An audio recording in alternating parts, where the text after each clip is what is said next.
men who made Florence the richest city in Europe, the bankers and wool merchants, the pious realists, lived in grim defensive houses strong enough to withstand party feuds and popular riots.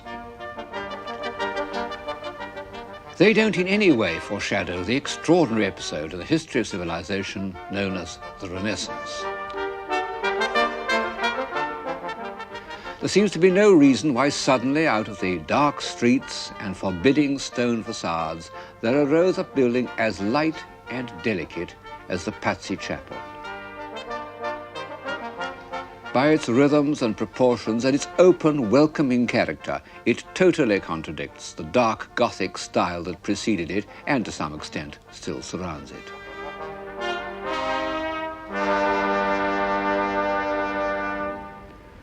What has happened? The answer is contained in one sentence by the old Greek philosopher Protagoras. Man is the measure of all things. The building in front of which I am standing, the Patsy Chapel, built in about 1430 by the great architect Brunellesco, has rightly been described as the architecture of humanism. His friend and fellow architect, Leon Battista Alberti, addressed man in these words: "To you is given a body more graceful than other animals, to you power of apt and various movements, to you most sharp and delicate senses, to you wit, reason, memory, like an immortal God." Well, it's certainly incorrect to say that we are more graceful than other animals, and we don't feel much like immortal gods at the moment. But in 1400, the Florentines did. There's no better instance of how a burst of civilization depends on confidence than the Florentine state of mind in the early 15th century. Gloria in excelsis Deo.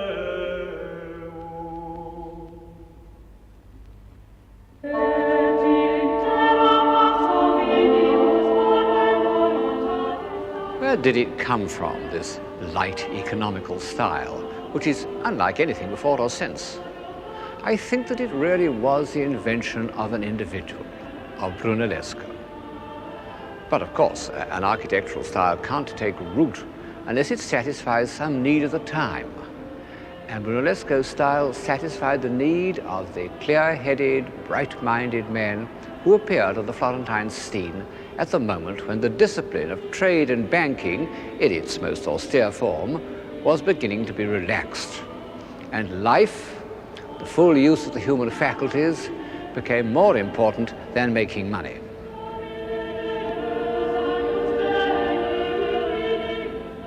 People sometimes feel disappointed the first time they see the famous beginnings of Renaissance architecture, the Patsy Chapel, the old sacristy of San Lorenzo, because they seem so small. Well, so they are, after the great monuments of Romanesque and Gothic architecture. They don't try to impress us or crush us by size and weight, as all God-directed architecture does. Everything is adjusted to the scale of reasonable human necessity. They're intended to make each individual more conscious of his powers as a complete moral and intellectual being.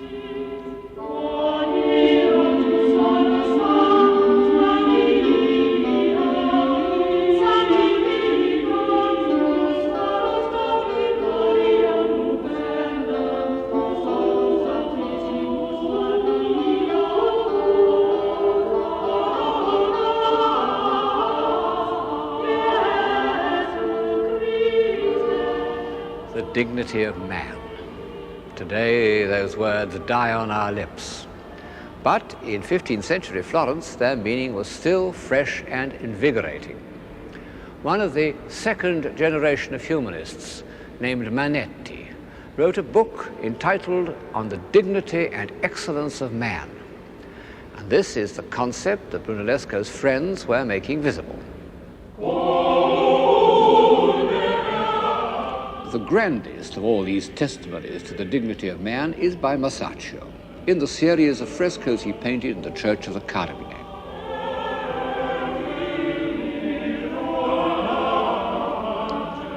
Two of them represent the apostles Peter and Paul performing acts of mercy.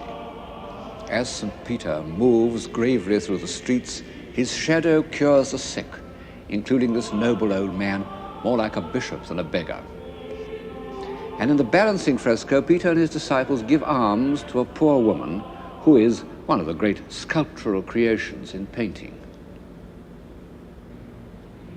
What characters they are, morally and intellectually men of weight, the least frivolous of men, infinitely remote from the gay courtiers of Jean de Berry, who were only 30 years older.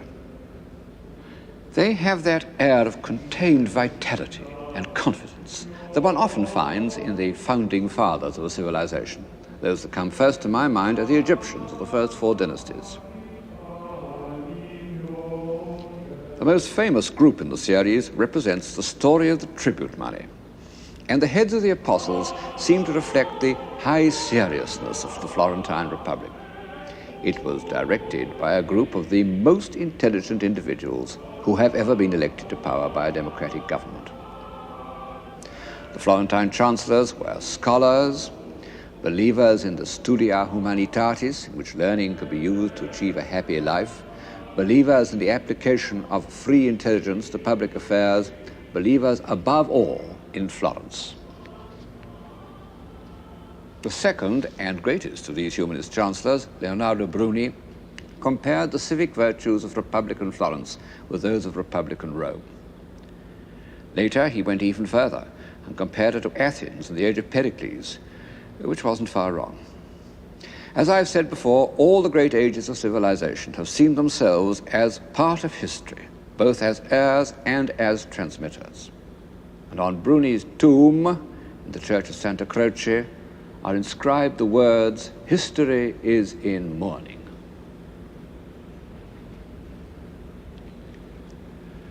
Bruni and his friends had derived these ideals from the authors of Greece and Rome.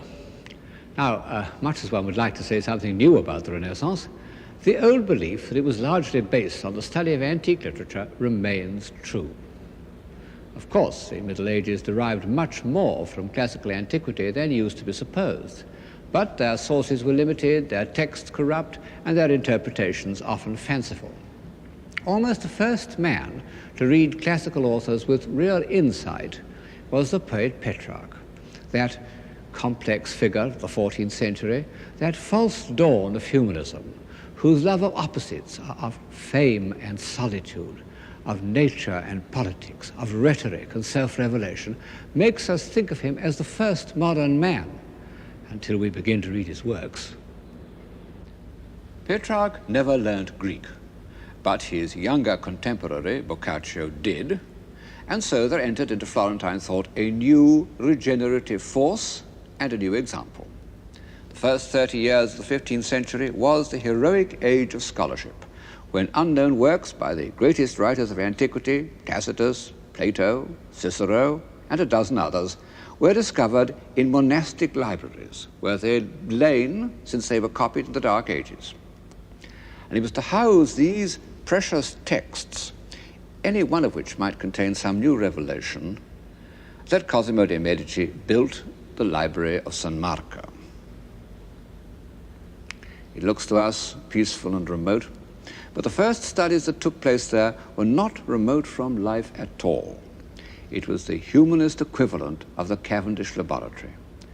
The manuscripts unpacked and studied under these harmonious vaults could alter the course of history with an explosion not of matter, but of mind. Next to the Pazzi Chapel are the cloisters of Santa Croce, also built by Brunellesco some years later. I said that the Gothic cathedrals were hymns to divine light. These cloisters, with their round arches, running races in their mirth, happily celebrate the light of human intelligence. And sitting in them, I found it quite easy to believe in man.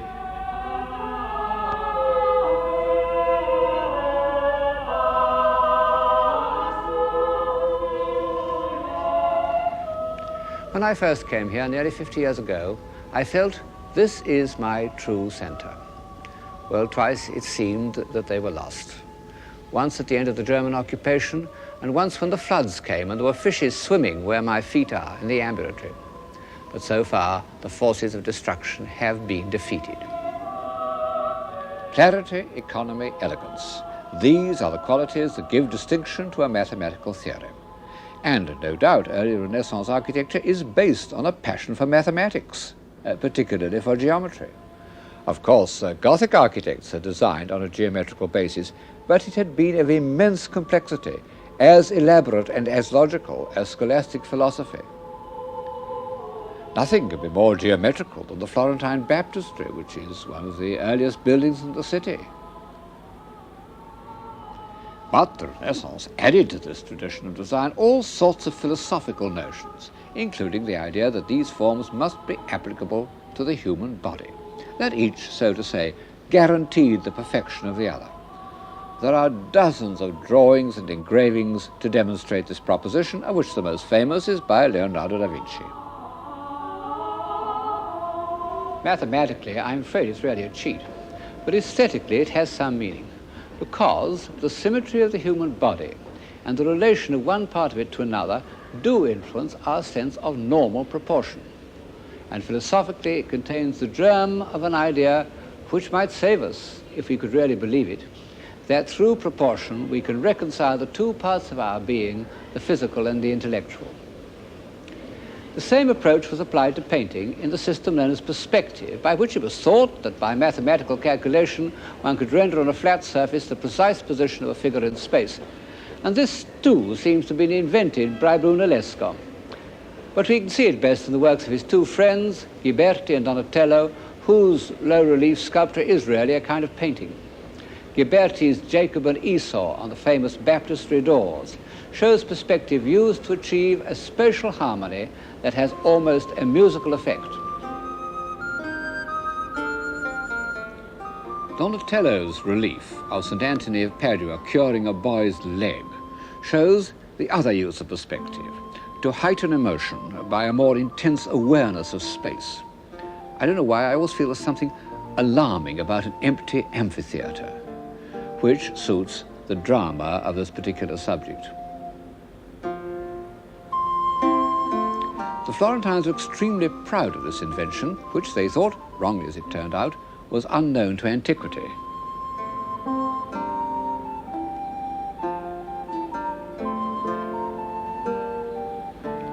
But has it anything to do with civilization? Well, when it was first invented, I think it had. The belief that one could represent man in a real setting and calculate his position and arrange figures in a demonstrably harmonious order.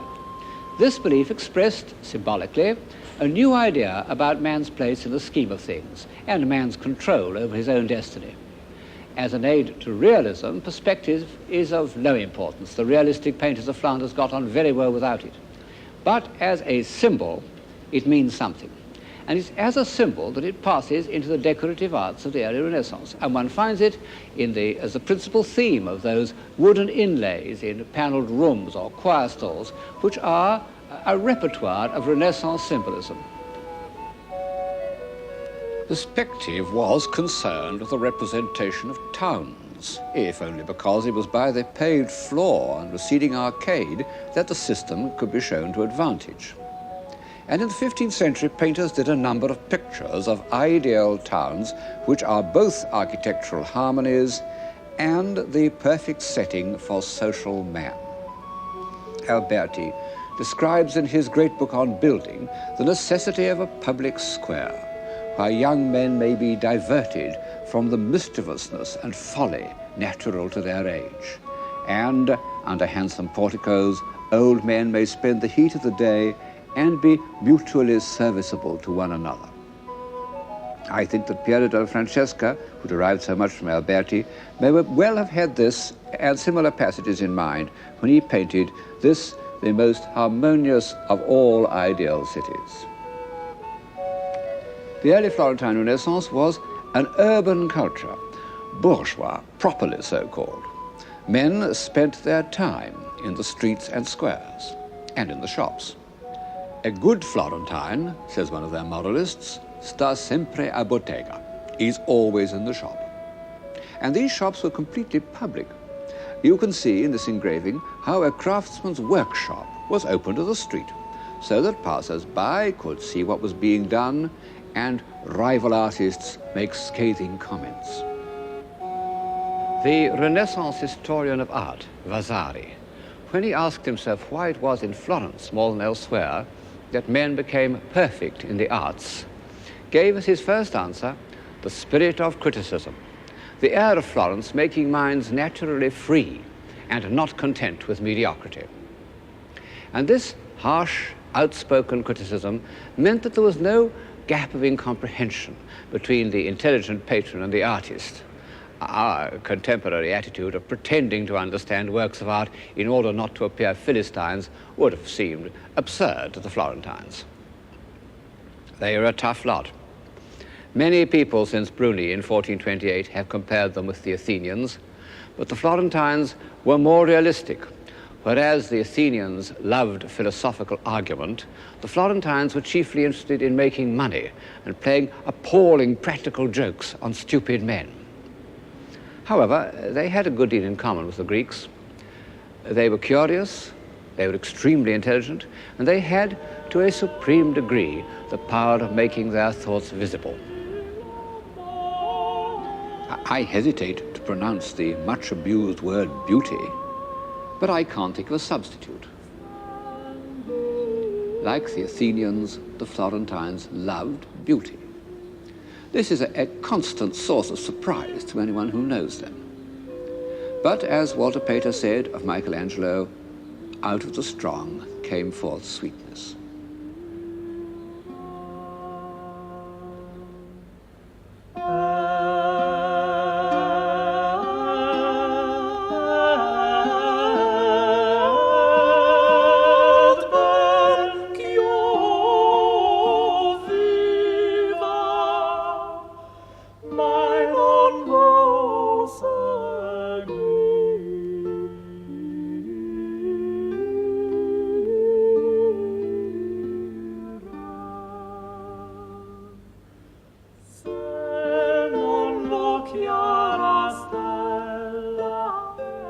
Donatello paid an even more direct tribute to the antique concept of beauty in his bronze David. The body is almost disturbingly physical, and the head is derived from that of the great male beauty of the ancient world, the Emperor Hadrian's beloved, Antinous, although with a sharper Florentine accent that makes it far more attractive. Donatello's David stands in the hall of the Bargello, once a court of justice and a prison, now a museum, but still quite a good place to get the flavor of 15th century Florence, because it not only contains great works of the Florentine imagination, like the David, but also the portraits of famous Florentines. There were a few likenesses of individuals in the 14th century, Dante, Petrarch, Charles V of France, Jean de Berry, but they were exceptional. As a rule, medieval people were presented to the eye as figures that symbolized their status. The painter of the Spanish chapel in Santa Maria Novella, although he included so much lively detail, made his popes, kings, and bishops into stereotypes. Their status would have been recognized all over the Gothic world. But these proudly individual characters wished to record for posterity exactly what they were like. In fact, many of these busts are done from actual death masks, which even great artists like Donatello didn't hesitate to incorporate in their work. Of course, this bronze relief isn't at all a death mask. It's the self-portrait of that character who so often flits in and out of the program, the architect and universal man, Leon Battista Alberti. What a face! Proud and alert, like a willful, intelligent racehorse. Among other things, Alberti wrote an autobiography, and as we should expect, he is not inhibited by false modesty. He tells us how the strongest horses trembled under him, how he could throw further and jump higher and work harder than any man. He describes how he conquered every weakness because a man can do all things if he will. It was the motto of the early Renaissance. And it's reflected in the heads of Renaissance heroes as they have come down to us in their memorials, in Donatello's Gattamelata in Padua, Of course, these heads are so much idealized as to be, in our sense, scarcely portraits at all. Realistic portraiture, the use of the accidents of each individual face to reveal inner life, wasn't a Florentine or even an Italian invention. It was invented in Flanders and came to an immediate perfection in the work of Jan van Eyck. No one has looked at the human face with a more dispassionate eye and recorded his findings with a more delicate hand. But in fact, many of his sitters were Italians. Albergati, the cardinal who employed Alberti as secretary, and Arnolfini, a member of the international world of the wool trade, banking, papal diplomacy. And perhaps it was only in such a society that these evolved and subtle characters could have accepted the revelation of their personalities.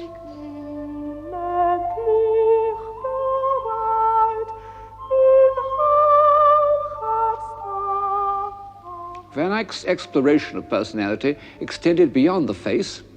He shows people in their setting and lovingly records the details of Arnolfini's daily life. His wooden patterns for walking in the muddy streets of Bruges, his little dog of nameless breed,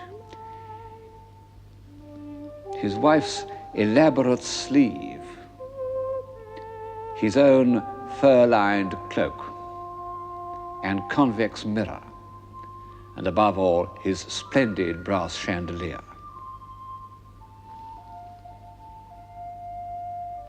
And by a miracle that defies the laws of art history, he was able to show them to us enveloped in daylight, as real as if it had been observed by Vermeer of Delft.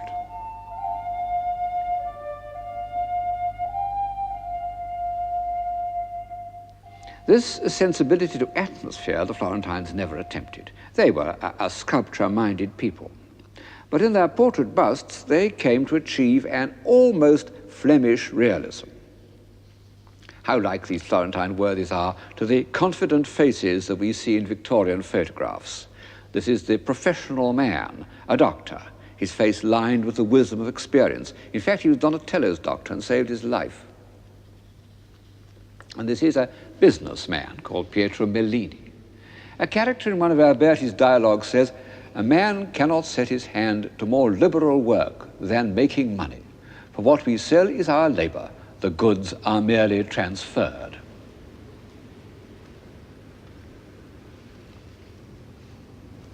Yes, that was really written in 1434, not in 1850. And contrariwise, if you dressed Mellini in 19th century clothes, he would look perfectly convincing. But this atmosphere of liberal materialism is less than half the story. After the middle of the 15th century, the intellectual life of Florence took a new direction, very different from the robust civic humanism of the 1430s. Florence had ceased to be a republic in anything but name, and for almost 30 years it was virtually ruled by that extraordinary character, Lorenzo de' Medici. His father and grandfather had prepared the way for him by their activities as bankers. He himself was no financier. He lost a great part of the family fortune. But he was a politician of genius who could distinguish between the reality of power and its outward trappings. The frontispiece of his book of poems shows him in the streets of Florence dressed as a simple citizen, surrounded by girls who are singing his ballads.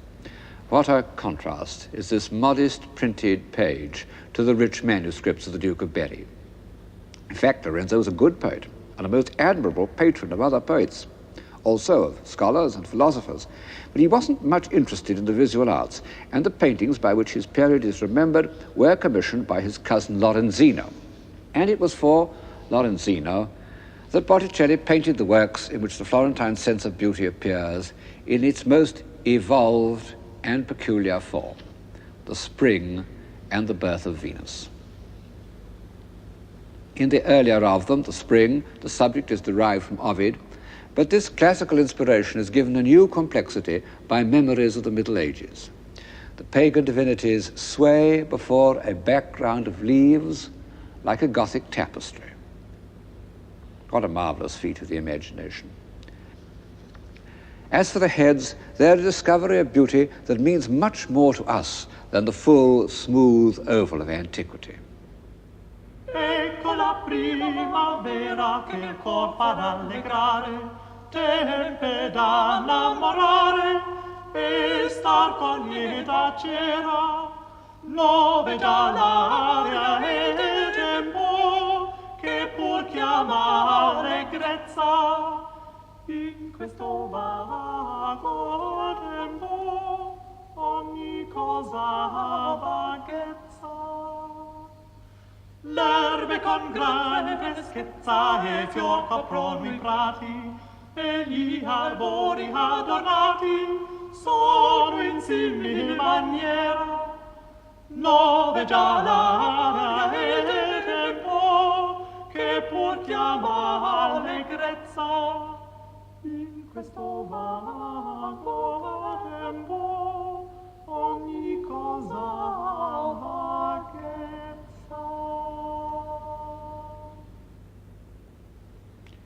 The subject of Botticelli's other great allegory, The Birth of Venus, is taken from a contemporary poet, Poliziano.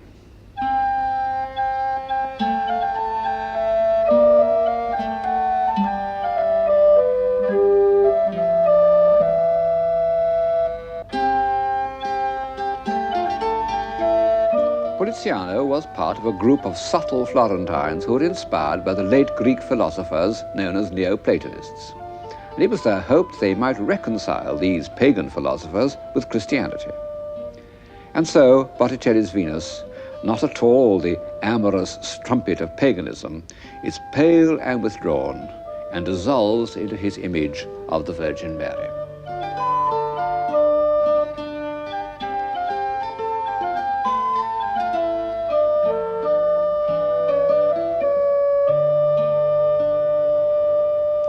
The discovery of the individual was made in early 15th century Florence. Nothing can alter that fact.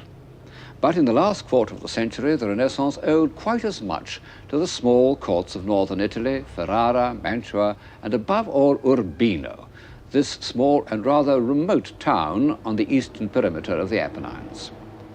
It could be argued that life in the court of Urbino was one of the high water marks of Western civilization. The reason is that this court and its dominions were protected from the surrounding ruffians by Federigo Montefeltro, the first Duke of Urbino, the greatest general of his day, who was also a humane and intelligent man. And the town itself, with its soft pink bricks, so different from the harsh stones of Florence, seems to reflect the same feeling of humanity. It's small enough for a good ruler to know all the inhabitants and listen to their troubles, which in fact is exactly what Duke Federigo did. His palace began as a fortress built on an impregnable rock, and only when he'd fought his way to security could he afford to give it the sweet and delicate details which make it one of the most beautiful pieces of architecture in the world.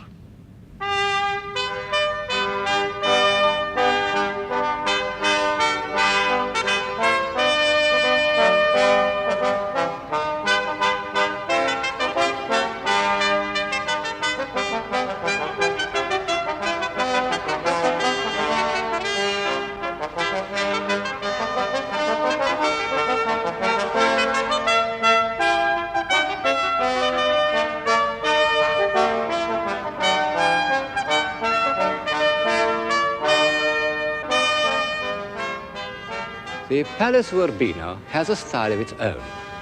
The arcaded courtyard, where I'm standing now, isn't speedy and springy like Brunellesco's cloister, but calm and timeless.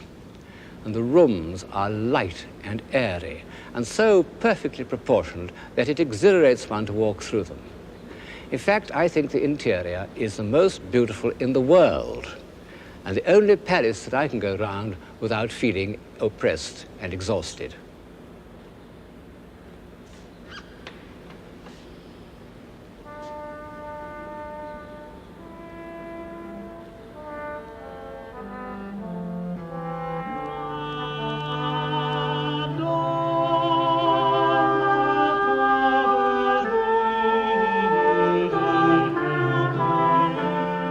Curiously enough, we don't know the name of the architect who was responsible for this masterpiece.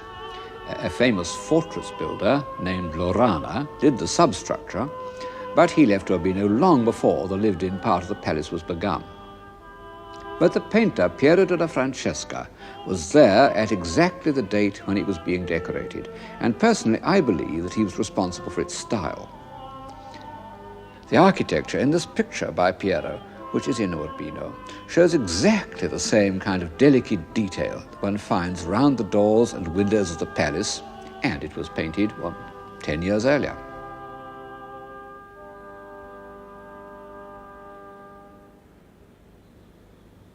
However, I think that the noble proportions and the whole sense of space must reflect the character of the Duke himself. His biographer, named Vespasiano di Bistici, refers again and again to the Duke's humanity. He asked the Duke, what is necessary in ruling a kingdom? The Duke replied, essere umano, to be human. Whoever invented the style, this is the spirit that permeates the Palace of Urbino.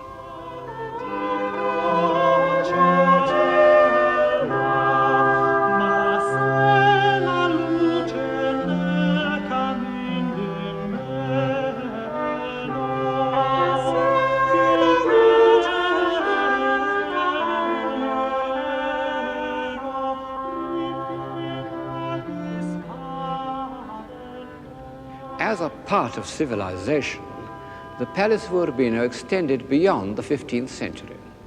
The great architect of the High Renaissance, Bramante, was a native of Urbino, may even have worked in the palace when it was being completed. The court painter was a silly old creature named Giovanni Santi, the sort of obliging mediocrity who was always welcome in courts, even in the court of Urbino. No doubt the ladies, when they were in need of a design for embroidery, used to say, let's send for dear old Mr. Santi. And when he came, he brought with him his beautiful little son, Raffaello. And so Raphael, one of the civilizing forces of the Western imagination, found his earliest impressions of harmony and proportion and good manners in the court of Urbino. Good manners. That was another product of Urbino. In common with other Italian courts, Ferrara and Mantua, young men went there to finish their education. They learned to read the classics, to walk gracefully, speak quietly, play games without cheating or kicking each other on the shins. In short, to behave like gentlemen.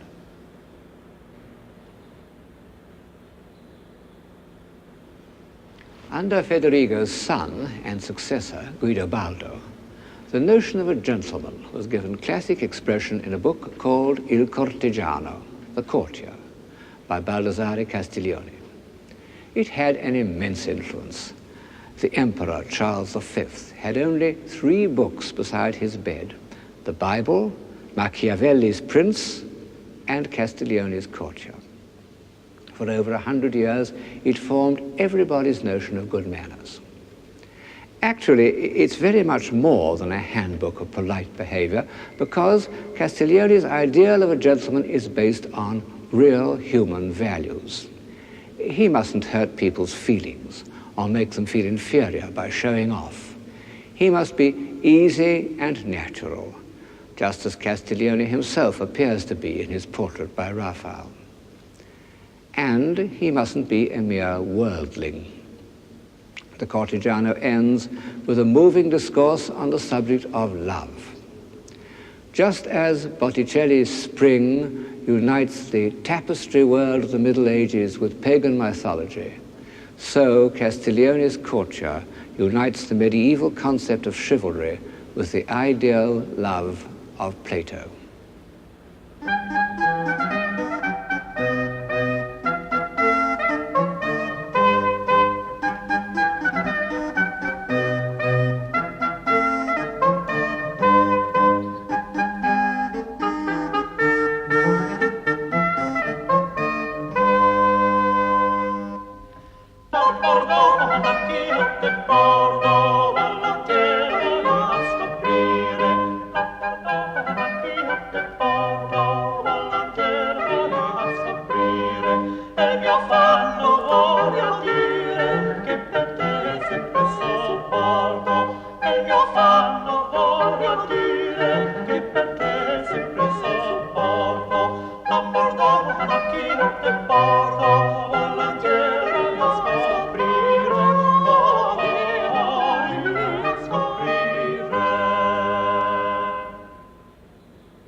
that the court of Urbino, under both Federigo and Guidobaldo, was a high point in the history of civilization.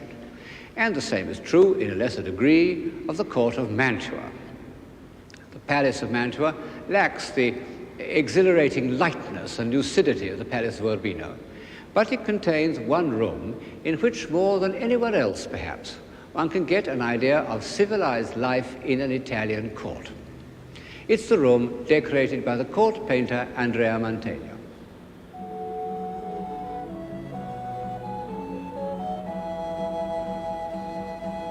Birds and cherubs and people look down from an imaginary hole in the roof, and you use perspective.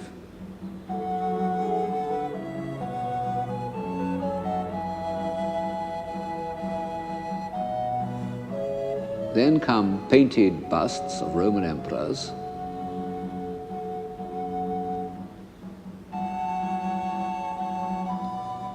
but the scene below isn't at all archaeological. It shows the Gonzaga family as large as life.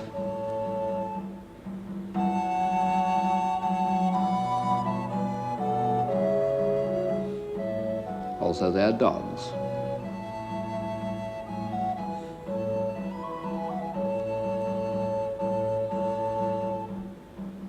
Their courtiers, their old retainers, and one of their celebrated dwarfs.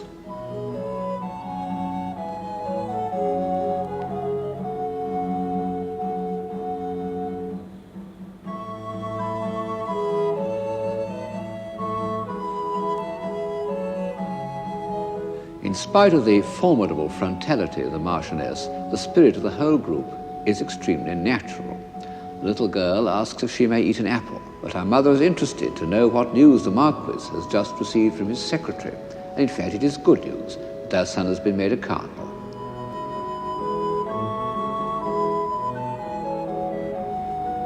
And in another scene, the Marquis goes to greet him, accompanied by his dogs and his younger sons.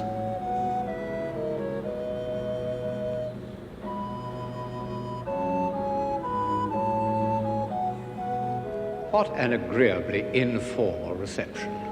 One of the younger children holds his hand, and the little boy takes the hand of his elder brother.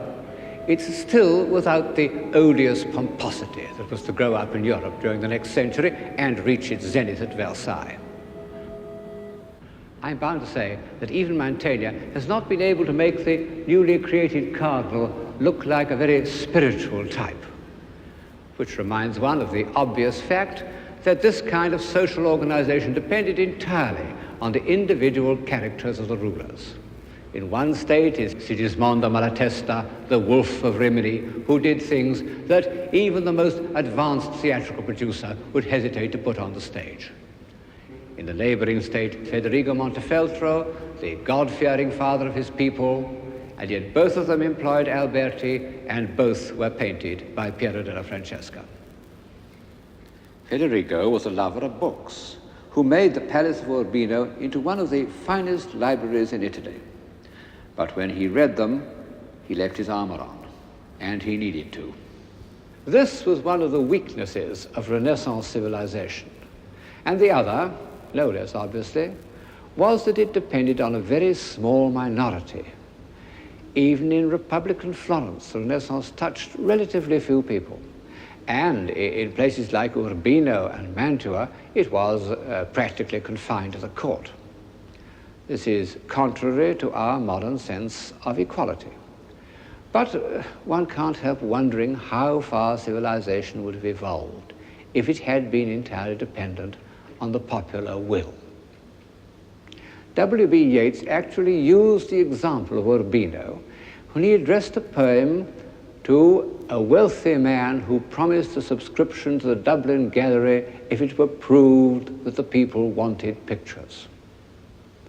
He said, and Guidobaldo, when he made that mirror school of courtesy where wit and beauty learnt their trade upon Urbino's windy hill, had sent no runners to and fro that he might learn the shepherd's will. One may not like courts, I don't much like them myself. But at a certain stage, it's only in a court that a man may do something extravagant for its own sake, because he wants to, because it seems worth doing, something like the extraordinary wooden inlays in this study. And it's sometimes through such willful, superfluous actions that men discover their powers.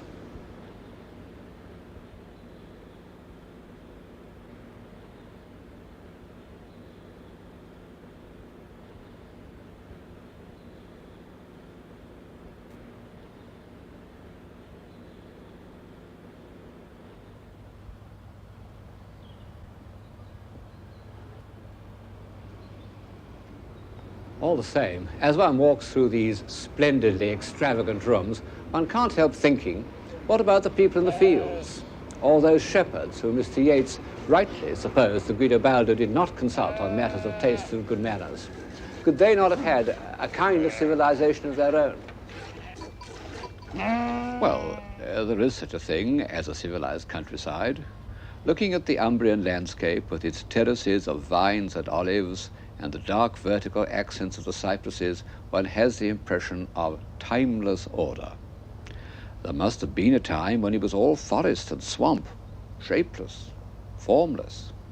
And to bring order out of chaos is a process of civilization. But of this timeless rustic civilization we have no record beyond the farmhouses themselves, whose noble proportions seem to be the basis of Italian architecture. And when Renaissance artists looked at the countryside, it was not as a place of ploughing and digging, but as a kind of earthly paradise.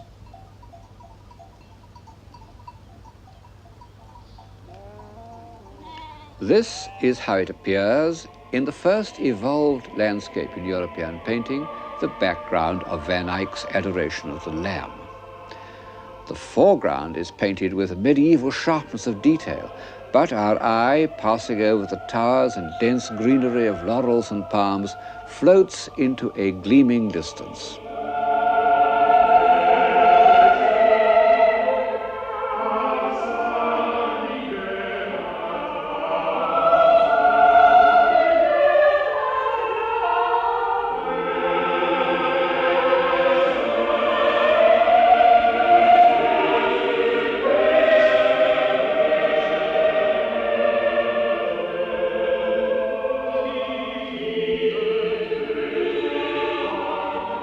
Already, awareness of nature is associated with the desire to escape and the hope of a better life. And such it remained in the work of Giovanni Bellini, the founder of Venetian painting, who first used his backgrounds to create a mood in which the action or story of the picture can be more vividly felt.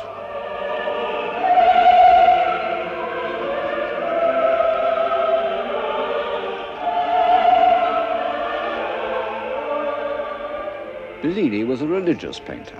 His landscapes intensified the traditional subjects of Christianity. His pupil, Giorgione, was to extend the humanization of landscape to contemporary life. And in this picture, he has discovered, or I suppose one should say rediscovered, one of the comforting illusions of civilized man, the myth of Arcadia. Of course, it is only a myth.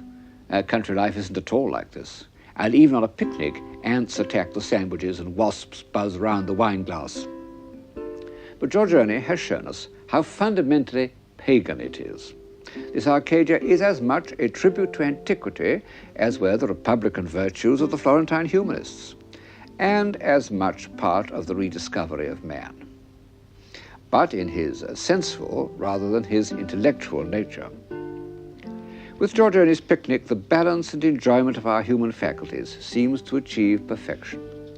But in history, all points of supposed perfection have a hint of menace, and Giorgione himself discovers it in that mysterious picture known as the Tempesta.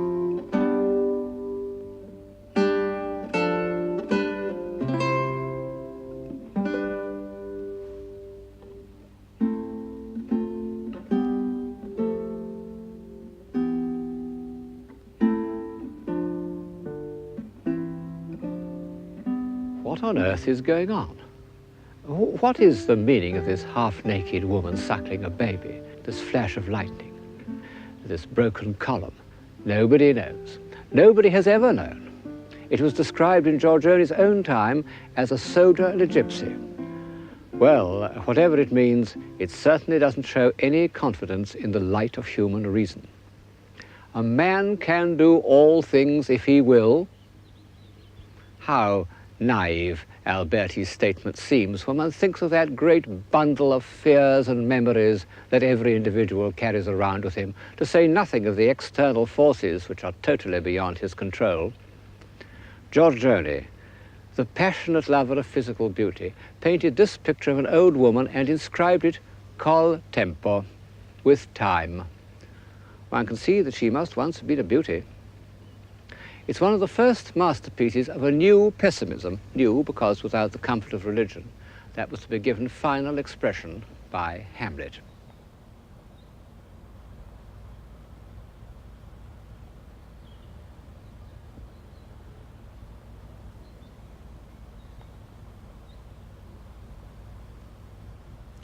Truth is, I suppose, that the civilization of the early Renaissance was not broadly enough based. The few had gone too far away from the many, not only in knowledge and intelligence, this they always do, but in basic assumptions. When the first two generations of humanists were dead, their movement had no real weight behind it. And there was a reaction away from the human scale of values. Fortunately, they left in sculpture, painting, and architecture their message to every generation that values reason, clarity, and harmonious proportion, and believes in the individual.